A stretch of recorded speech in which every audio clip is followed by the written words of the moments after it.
વિદ્યાર્થી મિત્રો, છેલ્લે આપણે મેન્ડલના એક સંકરણનો પ્રયોગ એનો અભ્યાસ કર્યો. હવે મેન્ડલના એક સંકરણના પ્રયોગ આધારિત સિદ્ધાંતો કે નિયમો છે એનો આપણે આજે અભ્યાસ કરશું. 5મા ચેપ્ટરની અંદર છેલ્લે એક સંકરણનો પ્રયોગ, ત્યાર પછી મેન્ડલના એક સંકરણના પ્રયોગ આધારિત નિયમો કે સિદ્ધાંતો.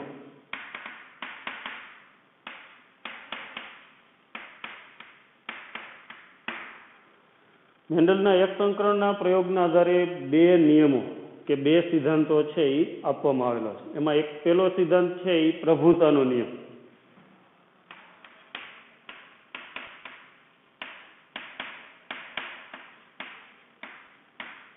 લો ઓફ ડોમિનન્સ. અને બીજો નિયમ છે વિશ્લેષણનો નિયમ.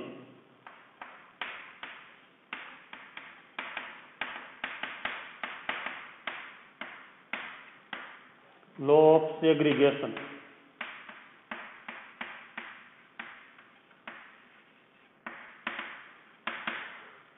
મેન્ડલના એક સંકરણના પ્રયોગ આધારિત બે સિદ્ધાંતો કે બે નિયમો છે એનો આપણે અભ્યાસ કરવાનો છે.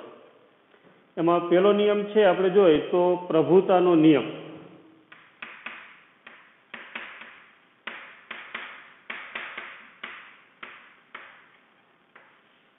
લો ઓફ ડોમિનન્સ. હવે પ્રભુતાના નિયમની અંદર આપણે જોઈએ તો સજીવની અંદર લક્ષણ માટે જવાબદાર કારક, જ્યારે કોઈ સજીવની અંદર એક લક્ષણ માટે જવાબદાર કારકો કોઈ સજીવમાં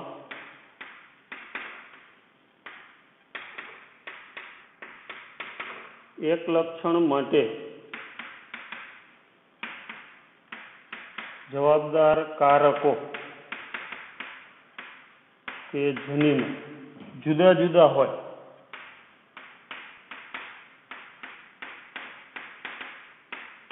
ત્યારે બેમાંથી કોઈ એક કારક તેની અભિવ્યક્તિ દર્શાવે.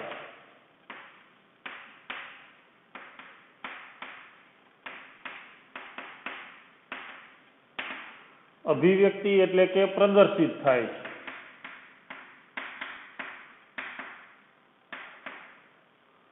અને બીજું કારક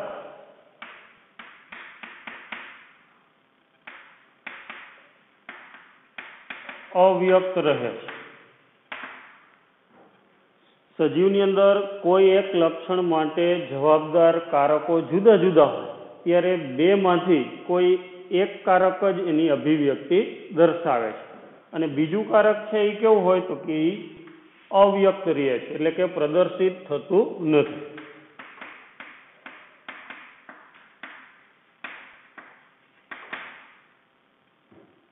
હવે આપણે મેન્ડલનો જે એક સંકરણનો પ્રયોગ હતો એમાં આપણે પિતૃપેઢી તરીકે લીધા હતા બે કેપિટલ અને બે સ્મોલ. એટલે કે આ ઊંચો છોડ હતો અને આ નીચો છોડ.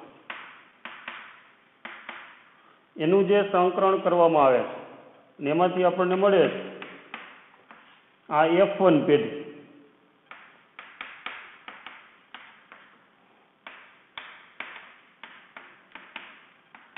હવે F1 પેઢીની અંદર આપણે જોઈએ તો F1 પેઢીનો જે સજીવ છે એની અંદર બે જનીન છે. ક્યાં ક્યાં તો કે એક કેપિટલ જનીન છે અને સ્મોલ ટી પણ છે. કેપિટલ ટી કેના માટે જવાબદાર છે તો કે એ વધુ ઊંચાઈ માટે જવાબદાર છે અને સ્મોલ ટી છે એ ઓછી ઊંચાઈ માટે જવાબદાર છે. F1 પેઢીની અંદર આપણને આ જે છોડનું પરિણામ છે એ ખબર છે. એ કેવો છોડ હતો તો કે ઊંચો છોડ. જો સજીવની અંદર એક લક્ષણ માટે જવાબદાર જનીનો કેવા છે તો કે જુદા જુદા છે, કારકો કેવા છે જુદા જુદા. હવે જુદા જુદા હોય ત્યારે બેમાંથી એક જ કારક વ્યક્ત થાય છે. આપણે જોઈએ તો અહીંયા કેપિટલ અને સ્મોલ ટી છે, તો આમાં કેપિટલ ટી છે એ વ્યક્ત થાય છે અને સ્મોલ ટી છે એ વ્યક્ત થતું નથી. કેપિટલ ટી ને આપણે પ્રભાવી કારક કહીશું અને સ્મોલ ટી છે એને પ્રચ્છન્ન કારક તરીકે ઓળખવામાં આવે છે. એટલે આમાં આપણે જોઈએ તો સજીવની અંદર એક લક્ષણ માટે જવાબદાર કારકો જુદા જુદા હોય ત્યારે બેમાંથી કોઈ એક કારક એની અભિવ્યક્તિ દર્શાવે એટલે કે પ્રદર્શિત થાય છે અને બીજું કારક અવ્યક્ત રહે છે એટલે કે એની અભિવ્યક્તિ દર્શાવતું નથી. આમાં કેપિટલ ટી છે એની અભિવ્યક્તિ દર્શાવે છે અને સ્મોલ ટી છે એ અવ્યક્ત રહે એટલે કે એની અભિવ્યક્તિ દર્શાવતું નથી. તો કેપિટલ ટી છે એને પ્રભાવી જનીન કહેવાય અથવા તો કારક તરીકે ઓળખવામાં આવે છે અને સ્મોલ ટી છે એને પ્રચ્છન્ન જનીન કે કારક તરીકે ઓળખવામાં આવે છે. તો આ પ્રભુતાનો નિયમ એમ કહે છે કે એક લક્ષણ માટેના કારકો બે જુદા હોય ત્યારે બંને કારકો વ્યક્ત થતા નથી. બેમાંથી એક કારક વ્યક્ત થાય અને બીજું કેવું રહે અવ્યક્ત રહે. જે કારક વ્યક્ત થાય એ પ્રભાવી કહેવાય અને જે કારક છે એ અવ્યક્ત રહે એને કેવું કારક કહેવામાં આવે પ્રચ્છન્ન કારક તરીકે ઓળખવામાં આવે છે. F2 પેઢીમાં આપણને 3 પ્રકારના હતા, બે કેપિટલ, એક કેપિટલ અને બે સ્મોલ. તો આ બંનેની અંદર આપણે જોઈએ તો કેપિટલ ટી હોય ત્યાં સુધી સ્મોલ ટી વ્યક્ત થઈ શકતું નથી. એટલે કેપિટલ ટીને આપણે કેવું જનીન કીધું તો કે કેપિટલ ટી છે એને પ્રભાવી જનીન કહેવાય અને સ્મોલ ટી જે વ્યક્ત નથી થતું એને પ્રચ્છન્ન જનીન તરીકે ઓળખવામાં આવે. તો આની અંદર કેપિટલ ટી હોય એટલે ઊંચો છોડ આવશે. આમાં એક કેપિટલ છે પણ સ્મોલ ટી છે એ વ્યક્ત થશે નહીં એટલે એ નીચો છોડ બને છે. અને સ્મોલ ટી ક્યારે વ્યક્ત થાય તો કે કેપિટલ ટી ની ગેરહાજરી એટલે કે બે સ્મોલ ટી હોય, આ છોડ છે એ પણ ઊંચો હશે અને આ નીચો છોડ. એટલે આ મેન્ડલનો નિયમ છે એ પ્રભુતાના નિયમ તરીકે ઓળખવામાં આવે છે. બીજો એક સિદ્ધાંત કે નિયમ છે એ વિશ્લેષણના નિયમ તરીકે ઓળખવામાં આવે છે.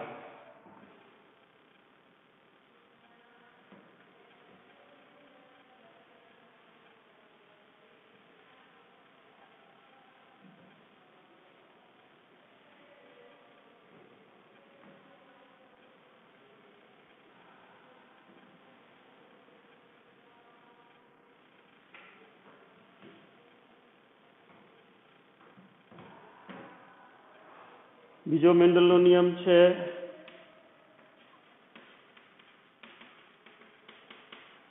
વિશ્લેષણનો નિયમ અથવા તો લો ઓફ સેગ્રીગેશન અથવા એને બીજા નામે ઓળખવામાં આવે જન્યુઓની શુદ્ધતાનો નિયમ.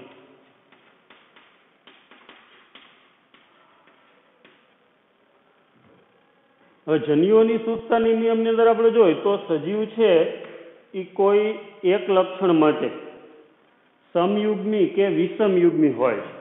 સજીવ છે કોઈ એક લક્ષણ માટે સમયુગ્મી કે વિષમયુગ્મી હોય. દાખલા તરીકે આપણે જોઈએ તો આ બે કેપિટલ ટી હોય અથવા તો બે સ્મોલ ટી, તો આને કેવો કહેવાય સમયુગ્મી કહેવાય. અને એ જ રીતે વિષમયુગ્મીમાં જોઈએ તો એક કેપિટલ ને એક સ્મોલ હોય તો આને કેવો કહેવાય વિષમયુગ્મી. કયા લક્ષણ માટે તો કે ઊંચાઈ. ઊંચાઈ માટે બે કેપિટલ હોય ટી અથવા બે સ્મોલ ટી હોય તો એ સમયુગ્મી કહેવાય અને એક કેપિટલ અથવા એક સ્મોલ ટી હોય તો એને વિષમયુગ્મી તરીકે ઓળખવામાં આવે છે. અને સજીવની અંદર એક લક્ષણ માટેના બંને કારકો મિશ્ર થયા વગર ભેગા રહી શકે છે. સજીવમાં કોઈ એક લક્ષણના બંને કારકો મિશ્ર થયા વગર ભેગા રહી શકે.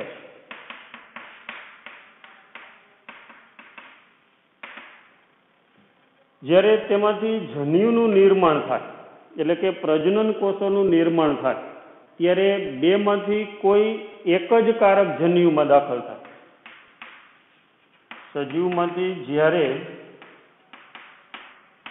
જન્યુ કે પ્રજનન કોષો નું નિર્માણ થાય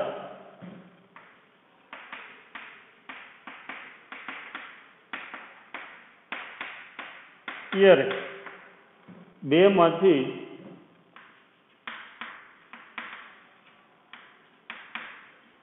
કોઈ એક જ કારક જન્યુમાં દાખલ થાય.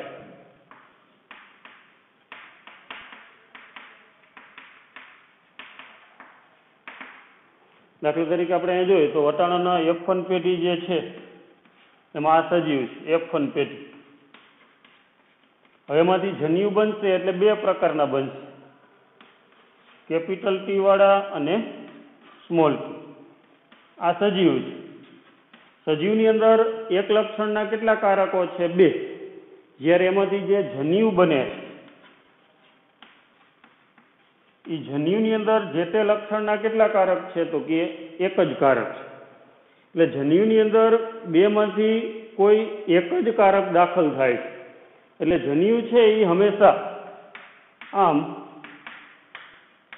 જન્યુ હંમેશા જે તે લક્ષણ માટે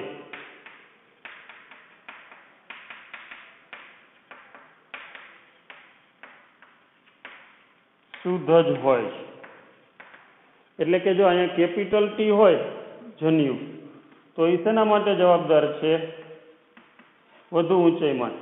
સ્મોલ ટી વાળા જન્યુ છે તો એ ઓછી ઊંચાઈ માટે જવાબદાર છે. એટલે જન્યુ છે એની અંદર જે તે લક્ષણનું એક જ જનીન હોય, એટલા માટે જન્યુ છે એ હંમેશા જે તે લક્ષણ માટે કેવા હોય?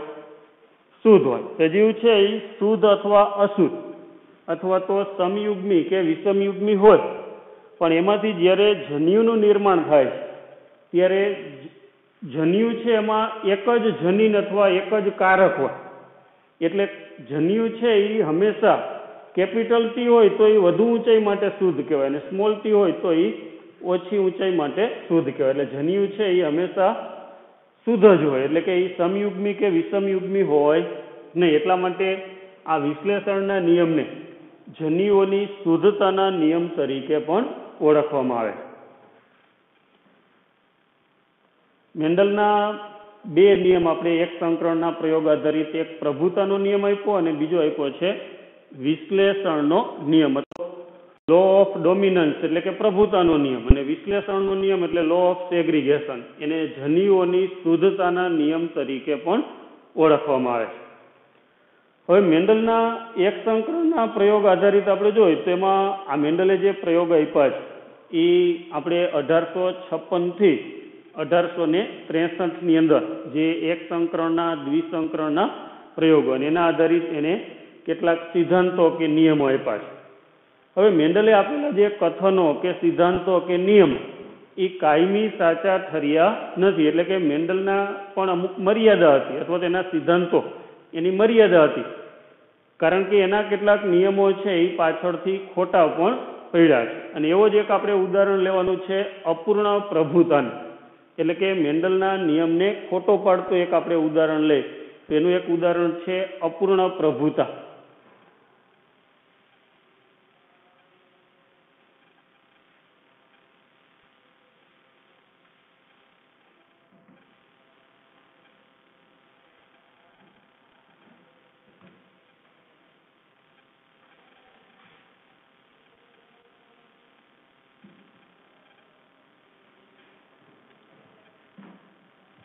વિદ્યાર્થી મિત્રો, જે આપણે અત્યારે થિયરી તમને કહી છે એ થિયરી તમારે વ્યવસ્થિત લખી અને તૈયાર કરવાની છે. અને સાથે સાથે બીજી વધારાના જે ઉદાહરણો છે એ આપણે રેગ્યુલર ક્લાસની અંદર પણ વધારે આપણે આપશું, પણ અત્યારે જે થિયરી આધારિત છે એનાથી MCQ એ બધા સોલ્વ થઈ શકે. હવે આગળ આપણે જોઈએ તો અપૂર્ણ પ્રભુતા.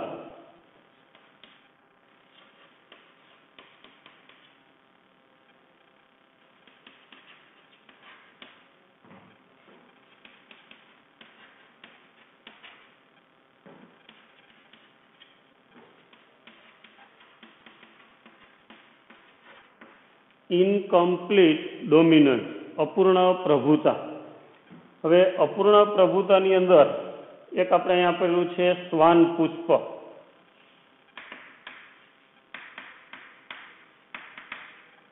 Dog flower.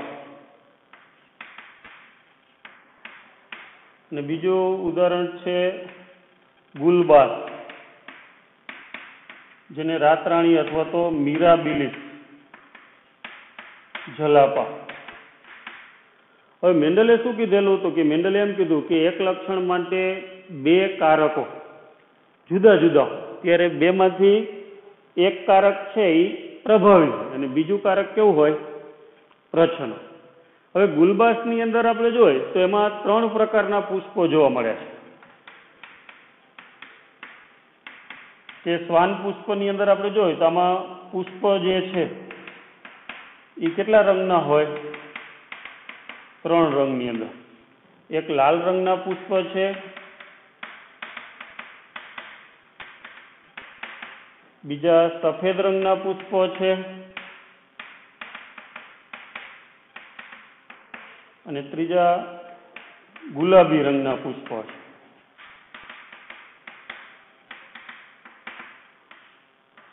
ગુલબાસની અંદર કે શ્વાન પુષ્પની અંદર જે પુષ્પો છે એના કેટલા રંગ છે? તો કે 3 રંગ છે. હવે લાલ રંગ માટે આપણે લઈ એના માટેનો જનીન સંકેત R રાખે, અને સફેદ રંગ છે એના માટેનો જનીન સંકેત W રાખે. હવે મેન્ડલની અંદર જેમ પ્રયોગની અંદર આપણે પિતૃ પેઢીમાં સમયુગ્મી સજીવ લેતા, એમ અહીંયા પણ આપણે પિતૃ પેઢી તરીકે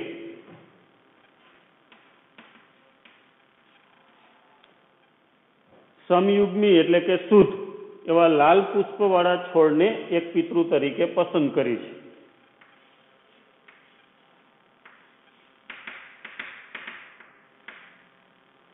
અને સફેદ પુષ્પ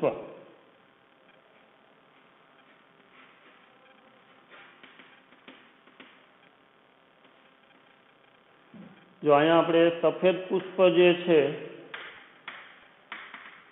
અને એના માટે W સંકેત રાખે, અને લાલ પુષ્પ છે એના માટે કેપિટલ R 2. તો આ સમયુગ્મી લાલ અને સમયુગ્મી સફેદ. હવે એની વચ્ચે આપણે સંકરણ કરાવવામાં આવે કૃત્રિમ રીતે. તો એમાં સફેદ પુષ્પ છે એમાંથી જવાબદાર જનીન કયું આવશે? તો કે W. અને લાલ પુષ્પ છે એમાંથી જનીન આવશે R, અને બે ભેગા થાય એટલે એમાંથી મળશે R અને W.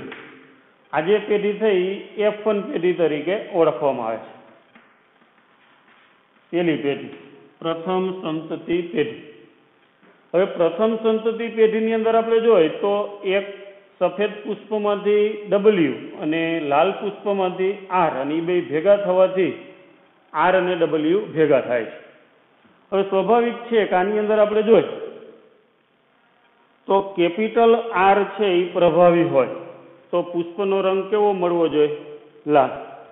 અને કેપિટલ W છે એ પ્રભાવી હોય તો પુષ્પનો રંગ કેવો મળવો જોઈએ? સફેદ. એટલે આપણને મેન્ડલના જે એક સંકરણના પ્રયોગમાં જોતા હતા કેપિટલ T અને સ્મોલ t હોય તો એમાં કેપિટલ T આપણને અભિવ્યક્ત થતું હતું જનીન, એટલે કે વધુ ઊંચાઈ આપણને જોવા મળતી હતી, અને સ્મોલ t છે એ અભિવ્યક્ત થતું નહોતું, એટલે કે ઓછી ઊંચાઈ એ આપણને જોવા મળતી નહોતી. F1 પેઢીના બધા છોડ કેવા હતા? તો કે વધુ ઊંચાઈ ધરાવતા, અથવા તો એમાંય કહી શકાય કે પિતૃ પેઢીના ઊંચા પિતૃ જેવા જ હતા. તો અહીંયા આપણને કાં લાલ રંગ મળવો જોઈએ પુષ્પનો, અથવા તો સફેદ રંગ. પણ અહીંયા F1 પેઢી જે છે એ છોડની અંદર જે પુષ્પો આવે છે તો એ પુષ્પોનો રંગ છે એ આપણને કેવો મળે છે? તો કે પુષ્પનો રંગ છે એ આપણને ગુલાબી રંગ મળે છે. એટલે અહીંયા લાલ અને સફેદની વચ્ચેનો રંગ છે કયો? તો કે ગુલાબી રંગ. એટલે અહીંયા R અને W એકય જનીન પ્રભાવી થતું નથી. લાલ કરતાં થોડોક ઓછો રંગ અને સફેદ કરતાં થોડોક વધુ રંગ, એટલે વચગાળાનો રંગ મળે છે. એટલે કે એક પણ જનીન બીજા જનીન ઉપર પ્રભાવી થતું નથી. એટલે અહીંયા આપણે પ્રથમ પેઢીની અંદર જે ગુલાબી રંગ મળે છે, હવે એ F1 પેઢીની અંદર આપણે નર અને માદા જનીન અથવા તો એની વચ્ચે આપણે કૃત્રિમ રીતે સંકરણ કરાવીએ એમાંથી આપણને જે મળશે એ F2 પેઢી તરીકે લઈશું. F2 પેઢીની અંદર આપણે જોઈએ તેમાં એક નર તરીકે લઈ અને એક માદા તરીકે.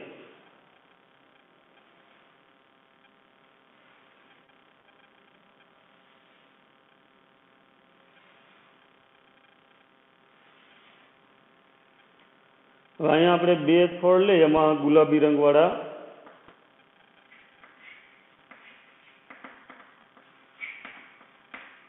એકને આપણે નર જન્યુ તરીકે, બીજાને માદા જન્યુ તરીકે, બરાબર?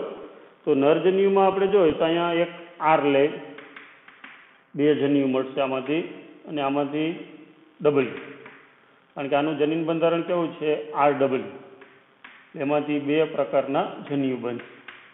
અને માદા છોડની અંદર આપણે જોઈએ તેમાં RW જનીન બંધારણ, એમાંથી પણ બે પ્રકારના જન્યુ મળશે.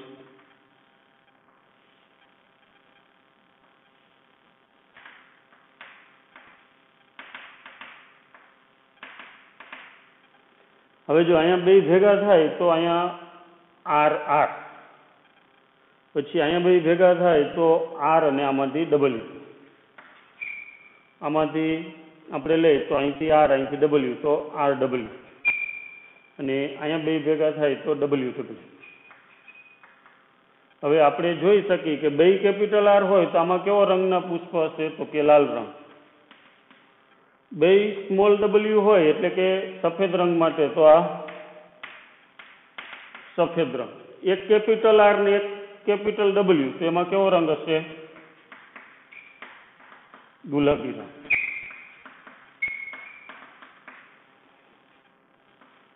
F2 પેઢીની અંદર આપણે જોઈએ પિતૃ પેઢી, પહેલી પેઢી અને બીજી પેઢીની અંદર જોઈએ F2 પેઢીમાં, તો F2 પેઢીની અંદર આપણને ત્રણેય રંગના પુષ્પો છે એ જોવા મળે છે.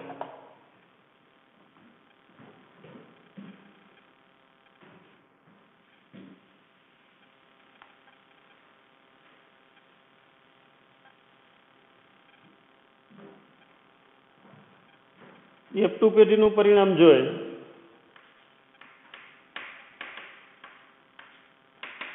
જો અપૂર્ણ પ્રભુતામાં આપણે જોઈએ આમ તો પ્રભાવી અને પ્રચ્છન્ન એ સંપૂર્ણપણે કોઈ જનીન બીજા જનીન ઉપર પ્રભાવી કે પ્રભુતા દર્શાવતું નથી, કારણ કે એમાં કેપિટલ R ને કેપિટલ W, અહીંયા આપણે ગુલબાસની અંદર કે શ્વાન પુષ્પની અંદર જોઈએ તો એમાં કેપિટલ R ને કેપિટલ W એટલે કે લાલ રંગ અને સફેદ રંગ બેયના જનીન હોય ત્યારે આપણને લાલ રંગ નથી મળતો અને સફેદ રંગ નથી મળતો, વચગાળાનો રંગ મળે.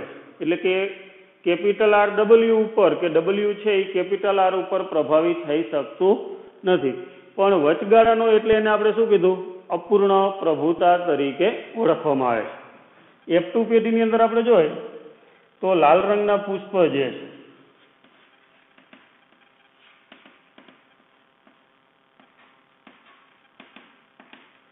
એનું પ્રમાણ કેટલું મળે છે? તો કે 1/4, એટલે કે લગભગ 25% જેટલા આપણને કેવા પુષ્પ મળ્યા? લાલ રંગ. એ જ રીતે સફેદ રંગના પુષ્પ જોઈએ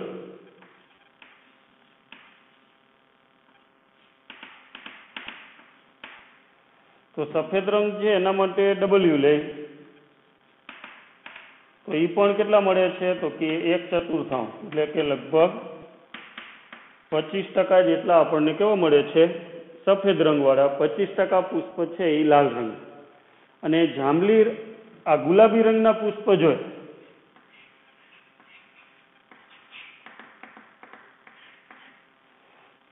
RW,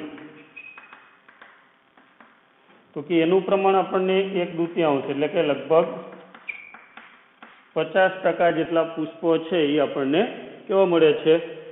તો કે ગુલાબી રંગના પુષ્પો મળે છે. એટલે F2 પેઢીની અંદર સ્વરૂપ પ્રકાર અને જનીન પ્રકાર એ પણ આપણે લઈ તો ફિનોટાઇપ અને જીનોટાઇપ.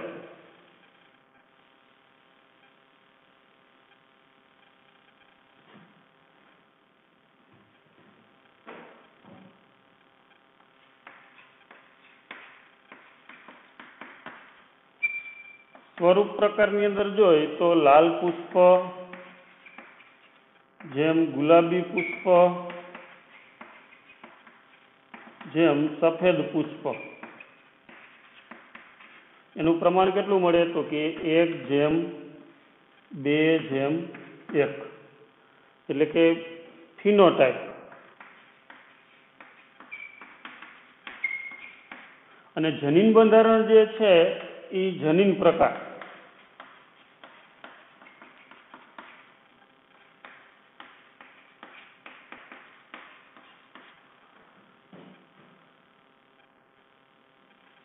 જીનોટાઇપનું પ્રમાણ કેટલું મળશે? તો કે એની અંદર બે કેપિટલ R અને W અને બે સ્મોલ, એનું પ્રમાણ પણ 1:2:1 મળે છે. એક સંકરણના પ્રયોગમાં આપણે જોઈએ તો એમાં સ્વરૂપ પ્રકાર જે છે એનો રેશિયો કેટલો હતો? 3:1 હતો. અને જનીન પ્રકાર જે છે એમાં બે કેપિટલ, એક કેપિટલ ને બે સ્મોલ, તો એ 1:2:1. જ્યારે આમાં સ્વરૂપ પ્રકાર અને જનીન પ્રકાર બેનું પ્રમાણ છે એ કેવું જોવા મળે છે? એક સરખું જોવા મળે છે. તો આ મેન્ડલના નિયમ એમ કહેતો હતો, મેન્ડલે એવું કીધેલું કે એક લક્ષણના બે જનીનો જુદા જુદા હોય ત્યારે બેમાંથી એક જ જનીન છે એ વ્યક્ત થાય ને બીજું કેવું રહે? અવ્યક્ત. તો અહીંયા R ને W બે એક જ લક્ષણ માટે છે. કયા લક્ષણ માટે? પુષ્પના રંગ માટે. કેપિટલ R છે એ લાલ રંગ પ્રદર્શિત કરે છે અને કેપિટલ W છે એ સફેદ રંગ પ્રદર્શિત કરે છે. તો મેન્ડલના સિદ્ધાંત મુજબ આપણને અહીંયા પુષ્પનો રંગ લાલ મળવો જોઈએ અથવા તો સફેદ મળવો જોઈએ.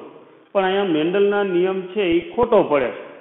એટલે કે મેન્ડલના નિયમ મુજબ આપણને અહીંયા પરિણામ મળતું નથી. અહીંયા પરિણામ કેવું મળે છે? તો કે બંનેના વચ્ચેનો રંગ મળે છે, લાલ અને સફેદની વચ્ચેનો. એટલે કે આપણને ગુલાબી રંગ છે એ પ્રાપ્ત થાય છે. અપૂર્ણ પ્રભુતા પછી બીજું આપણે જોઈએ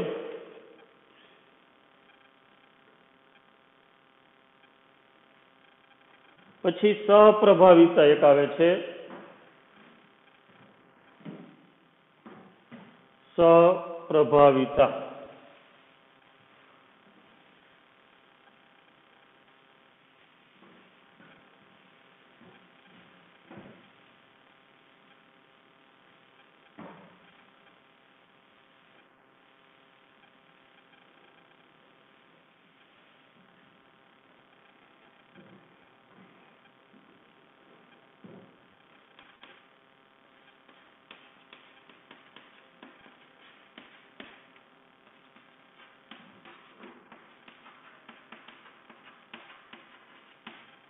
હવે મેન્ડલના નિયમને ખોટો પાડતું બીજા એક ઉદાહરણ છે સહપ્રભાવિતા. એટલે કે એક લક્ષણ માટેના જનીનો જુદા જુદા હોય ત્યારે મેન્ડલે એમ કીધું કે બેમાંથી એક જનીન પ્રભાવી હોય ને બીજું કેવું હોય? પ્રચ્છન્ન. અપૂર્ણ પ્રભુતામાં મેન્ડલનો નિયમ ખોટો પડ્યો. એની અંદર શું જોવા મળ્યું આપણને?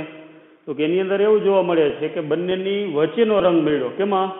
મિરાબિલિસ જલાપા કે શ્વાન પુષ્પની અંદર. એટલે કે લાલ અને સફેદની વચ્ચેનો રંગ કયો મળ્યો? ગુલાબી રંગ. હવે સહપ્રભાવિતાની અંદર આપણે જોઈએ તો અહીંયા એક ઉદાહરણ તરીકે ઘણા બધા આપણે મનુષ્યનો રુધિર જૂથનો વારસો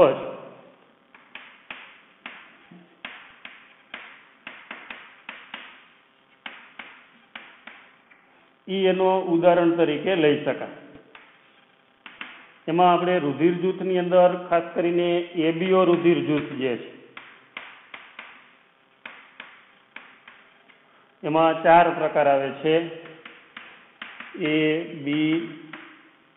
બી અને ઓ. આ ચારેય પ્રકાર જે છે એ કેના આધારે આપવામાં આવે તો કે રક્તકણમાં એન્ટીજન અને રુધિર રસની અંદર જે એન્ટીબોડી છે એના આધારે રુધિર જૂથના પ્રકારો છે. આ ઉદાહરણ પણ આપણે નેક્સ્ટ ટાઈમ લઈશું. બીજું એક ઉદાહરણ જે છે એ આપણે ઢોરની અંદર કેટલાક જે ઢોર છે એની અંદર જે રૂંવાટી તેના વાળ જે છે એના માટે જવાબદાર જનીનો, એમાં આપણે જોઈએ તો લાલ રૂંવાટી માટે ઢોરની પિતૃ પેઢી તરીકે લઈ, દાખલા તરીકે તો લાલ રૂંવાટી એના માટેનો સંકેત રાખી કેપિટલ આર, અને સફેદ રૂંવાટી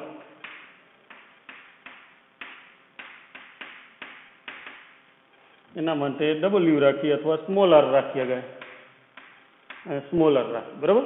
તો આ પિતૃ પેઢી તરીકે ઢોર આપણે જોઈએ તો ખાસ કરીને ભેંસની અંદર કે બીજા કેટલાક પ્રાણીઓની અંદર આપણે જોઈએ તો એમાં જે એની ચામડી ઉપર રૂંવાટી હોય એ 2 પ્રકારના રંગની હોય. લાલ રૂંવાટી પણ જોવા મળે અને સફેદ રૂંવાટી પણ જોવા મળે છે.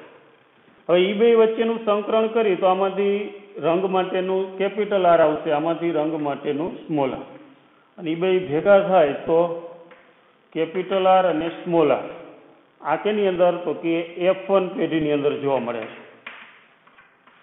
F1 પેઢીની અંદર કેપિટલ આર અને સ્મોલ આર 2 જનીન, એટલે કે લાલ રંગ માટે જવાબદાર જનીન છે અને સફેદ રંગ માટે જવાબદાર જનીન પણ જોવા મળે છે. તો આની અંદર આપણે કેપિટલ આર પ્રભાવી હોય તો જે રૂંવાટી જે છે વાળ એનો રંગ કેવો હોય? લાલ રંગ. અને જો સ્મોલ આર પ્રભાવી હોય તો રંગ કેવો મળે આપણને તો કે સફેદ મળવો છે. અને એકય પ્રભાવી ન હોય ને વચગાળાનો હોય, જે આપણે ગુલબાસની અંદર જોઈ ગયા તો એની અંદર આપણને રંગ કેવો મળવો જોઈએ? ગુલાબ. પણ આની અંદર શું થશે તો કે લાલ રંગ મળશે અને સફેદ રંગ, એટલે એના ઉપરથી અહીંયા રંગ મળે છે કાબર ચિત્રી રૂંવાટી કહેવાય. કેવો? કાબર ચિત્રો રંગ. એટલે કે રૂંવાટીની અંદર લાલ અને સફેદ 2 મિશ્ર એટલે એ કાબર ચિત્રી રૂંવાટી તરીકે ઓળખવામાં આવે. અને આગળ આપણે આનો અભ્યાસ કરવો હોય F2 પેઢીની અંદર તો એની અંદર આ જ રીતે લઈ તો આમાં 2 પ્રકારના જન્યુ, આમાં 2 પ્રકારના. કયા તો કે આમાં કેપિટલ આર સ્મોલ આર, એ જ રીતે આમાં પણ કેપિટલ આર અને સ્મોલ આર.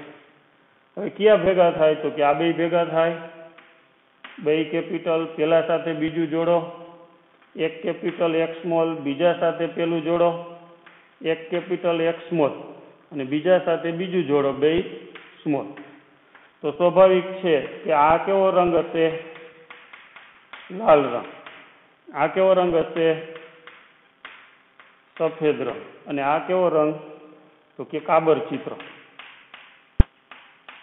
કાબર ચિત્રો એટલે લાલ અને સફેદ 2 મિશ્ર હોય એટલે 50% આપણને આવે શક્યતા મળે. અને લાલ રૂંવાટી વાળો એ 25% અને સફેદ રૂંવાટી વાળો જે ઢોર મળશે એ શક્યતા પણ કેટલી જોવા મળશે?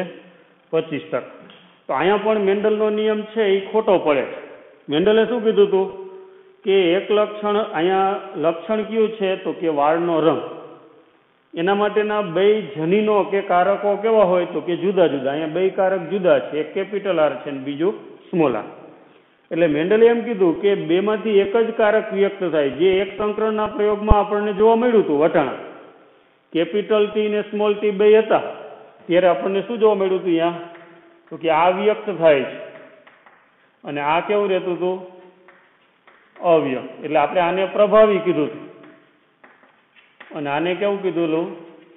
પ્રચ્છન્ન જનીન તરીકે ઓળખવામાં આવે. પણ અહીંયા હવે મેન્ડલના નિયમ ખોટા પડે. કેપિટલ આર છે એ લાલ રૂંવાટી બનાવશે અને સ્મોલ આર છે એ કેવી રૂંવાટી બનાવે છે? સફેદ રૂંવાટી. એટલે લાલ ને સફેદ બે મિક્સ થઈ જાય એટલે રંગ કેવો થઈ ગયો? કાબર ચિત્રો. F1 પેઢીમાં આપણને જે ઢોરની જે સંતતિ છે F1 પેઢી, એમાં ઢોરની રૂંવાટીનો રંગ કેવો મળે? લાલ અને સફેદ મિશ્ર મળે છે. એટલે કે કાબર ચિત્રો રંગ છે એ જોવા મળે છે.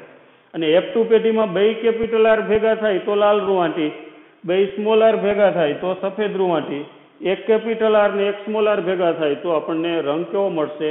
કાબર ચિત્રો અથવા લાલ અને સફેદ મિશ્ર રંગ છે એ જોવા મળે છે.